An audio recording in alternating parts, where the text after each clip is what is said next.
तो भाई लो नमस्ते प्रणाम। देखो लोग अपना ब्रांडेड स्टार खेसारी भैया की बहुत बड़का अपडेट निकल के आ रहल बा। हाँ भाई लोग बहुत बड़का अपडेट निकल के आ रहल बा उहो फिल्म के बारे में।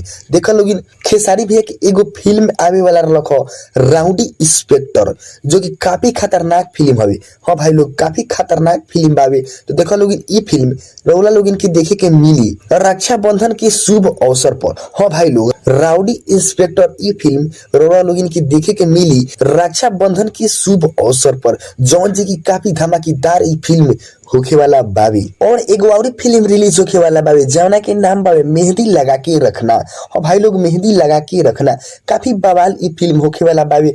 इहो रिलीज हुई रक्षाबंधन के शुभ अवसर पर। तो भाई लोग कमेंट करा लोग कि ई फिल्म में से कौन फिल्म तारा लोग के बहुत ज्यादा पसंद आवे वाला बावे। हम तो कहते नहीं दोनों फिल्म काफी धमाकेदार होखे वाला बावे। तो भाई लोग इन दोनों फिल्म के देखल मिस मत करी हलो, काहे से कि दोनों धमाकेदार फिल्म होखे वाला बावे। एगो तो धमाका बावे जौना के नाम बा राउडी इंस्पेक्टर, और दूसरा का फिल्म बावे मेहंदी लगा के रखना, जौन की प्यार और समाज से घिरल एगो कहानी होखे वाला बावे। तो भाई लोग इन दोनों फिल्म काफी धमाकेदार होखे वाला बावे। तो हम चाहते हैं कि दोनों फिल्म के तू लोग काफी प्यार दिह लोगी। तो भाई लोग यही के साथ मिलता नहीं हम अपना ब्रांडेड स्टार खेसारी भैया की कोनो दूसरा अपडेट के साथ, कैसे कि देखो लोग हम खेसारी भैया के हर छोटका बड़का अपडेट देते रहिले। तो भाई लोग यही के साथ मिलता नहीं अपना ब्रांडेड स्टार खेसारी भैया की कोनो दूसरा का अपडेट के साथ। तब तक के लिए भाई लोग जय हिंद जय भारत।